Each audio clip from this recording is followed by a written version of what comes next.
𝗠 agrees personal terms with Chelsea and prefers a move to the Premier League. That in conjunction with reports this morning, fresh from Portugal, that Chelsea are about to increase their bid, add the additional add-ons in a battle to beat Paris Saint-Germain to this signing for the new manager, Maurizio Pochettino.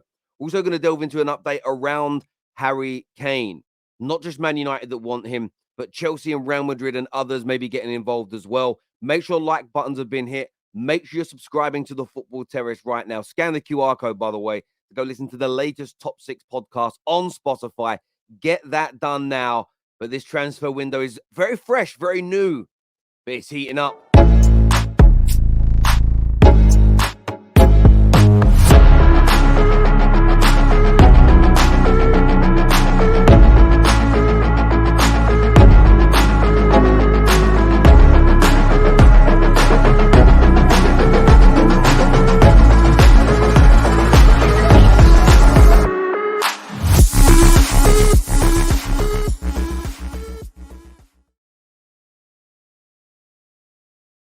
Paris Saint-Germain was seen as the front runners for the past week or so to land Ugarte. They still very may well do it. They still a team with huge attraction, deep pockets, a team that's almost guaranteed to win their league title. And of course, they're always vying to try and win that Champions League. Chelsea are in the Champions League this season. So that's a string to the PSG bow that Chelsea don't have. However, big reports yesterday evening from a number of outlets, a number of journalists confirming that Ugarte has now agreed on personal terms with Chelsea. Now, this doesn't mean he's made his final decision about where he wants to go. Equally, there is becoming a bidding war now between Chelsea and PSG for the signing. Now, there is a buyout clause on the player, but as I mentioned before, there's always an air of vagueness that surrounds buyout clauses. Journalists sometimes know what they look like, sometimes they don't. If you go back and look at the original stories about Haaland's buyout clause at Dortmund, over the course of time, the monetary value changed, as an example. Sometimes players have buyout clauses, but they're not an automatic, they're not a buyout clause that leads to an automatic acceptance of that bid. It's more of a, we have to inform the player of the situation. The reason I say that is because if you look at the makeup of the new bid today, if you look at this story that's come out, it says that Ugarte prefers the Chelsea move over PSG, with the Blues prepared to pay the 52 million release clause plus bonuses for the Sporting Lisbon midfielder, with David Fofana has been offered to the Portugal side on loan. So there's bonuses of cash, a player being offered on loan. Chelsea are trying to win this bid. Now, if it was a straightforward buyout clause, and it may very well be, and we may learn this, if it was a straightforward buyout clause, the additions and etc. wouldn't make any real difference if PSG's has to be accepted and the player ends up picking them.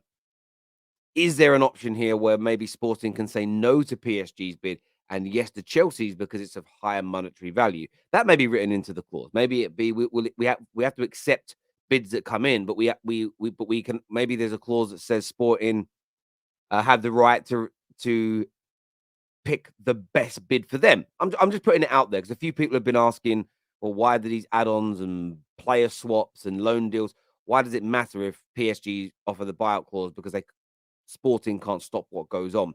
As I say, sometimes these clauses are a little more complicated than the media will have you believe.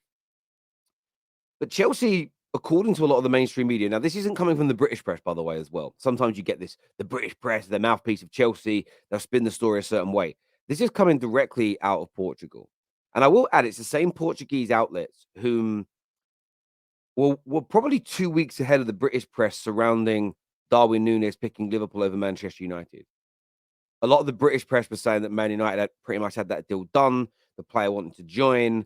That is where Benfica expected the player to go. But the Portuguese press said different. So I'm not someone who writes off the Portuguese press just because 2 or 3 of the quote unquote tier ones haven't said that this is the case as of right now. The tier ones will typically sweep in right at the end before the deal's done to make it look as if they know more than some of these other journalists. They don't take the risks that these other journalists and outlets do. But that's a by the by. This player has reportedly agreed personal terms with Chelsea. And I think Chelsea fans should be somewhat excited. The more I research this guy, the better he looks, the better he sounds. And with that big gaping hole in the middle in that DM role that I think Chelsea have needed for a few years now, this could be a brilliant first step in terms of the rebuild that Poch has got on his hands. Now, another story surrounding Chelsea today is Harry Kane. Now, I want to read you this segment from an article I read today from Steve Kay, which says a new Chelsea manager, Mauricio Pochettino, has set his sights on signing Tottenham's forward Harry Kane to Stamford Bridge, but he may need to be patient. The conversation has even taken place between Kane and Pochettino, which revolves around the Argentinian discussing the possible move to the Blues at the end of his contract. So be very, very mindful when you read these articles. Kane is on the agenda for Chelsea, but they may have to wait until next summer. Real Madrid today, again, heavily linked with the move for Harry Kane. And of course, Manchester United seen as the front runners, as it were, to get him this summer. But whenever you read any article about Chelsea wanting him, Madrid wanting him, Man United wanting him, the common denominator within this circumstance is Daniel Levy. And the club's feeling no real confidence, no confidence at all that they are going to be able to bring the man in, sign him up this summer, because negotiations with Levy and Tottenham are going to be too difficult. The price is going to be too high. And this for me is where I look then at Harry Kane.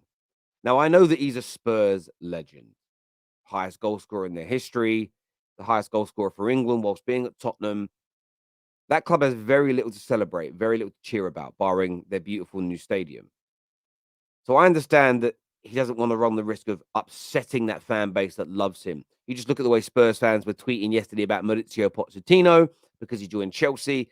It is literally like their ex-girlfriend, their ex-wife, now dating or getting married to, that guy at school they hated, or their kind of nemesis in life. Harry Kane may not want to risk the fans turning on him in that way, especially if he doesn't deliver at Chelsea, if he doesn't deliver at Man United, if he ends up having to stay at Tottenham, he has to face that crowd again. But for me, I think this notion that Daniel Levy might stop it, I am looking at Harry Kane. Harry Kane will never be a football legend staying at Tottenham. He'll be a Spurs legend. He'll be a Premier League icon for the amount of goals that he scores. But he'll never, ever be a football legend. There isn't, if you think about all the great strikers in the history of our game, none of the legends have 0 trophies. None of the legends, when you look at their CVs, will have no national cups, no league titles, no Champions Leagues, or no international trophies to boot. Some don't have all of them, but every single one of the global legends has those trophies to their name and scored important and pivotal goals in the journey to those trophies. That is where legends are forged. Kane can score another 300 goals without trophies. He won't be one. So I am looking at Harry Kane this summer and thinking, hang on a minute. You have got to be the one to force this move. Whether it's getting back on the golf course with Gary Neville, whether it's handing an official transfer request in, whether it's you and your team doing everything in your power to push yourself out of that club, I think you've got to do it. I think you've got to make noise. I think you've got to be direct. And I think you have to be assertive in getting yourself out of Tottenham if you truly want to create a massive legacy. You could wait another year, but who knows where the land lies? Who knows? Chelsea might bring Lukaku back and he actually turns into an amazing player under Poch. Man United might sign 𝗨𝗏 or Ramos and he's killing it. City is still going to have Haaland. Darwin could be flying. Maybe there's nowhere in England for him. Maybe Mbappe goes to Real Madrid. No room for him there. As an example, maybe the doors start to close. 𝗨𝗏 goes to Bayern Munich. They don't need anybody now. You have to sometimes in life strike while the iron is hot. And right now, Bayern Munich, Real Madrid, Chelsea, Man United all need a number 9 of Harry Kane's ilk.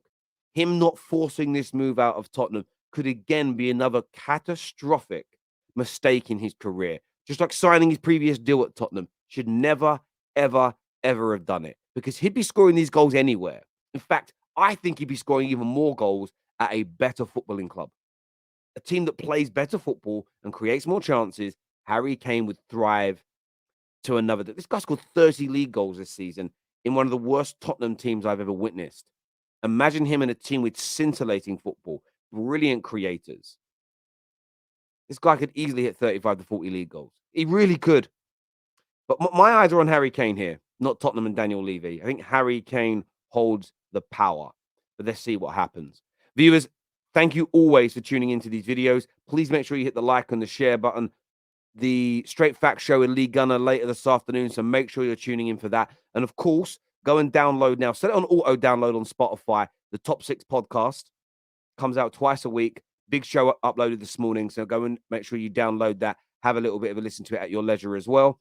Take care. Goodbye. God bless. And I'll see you all again soon. Thank you.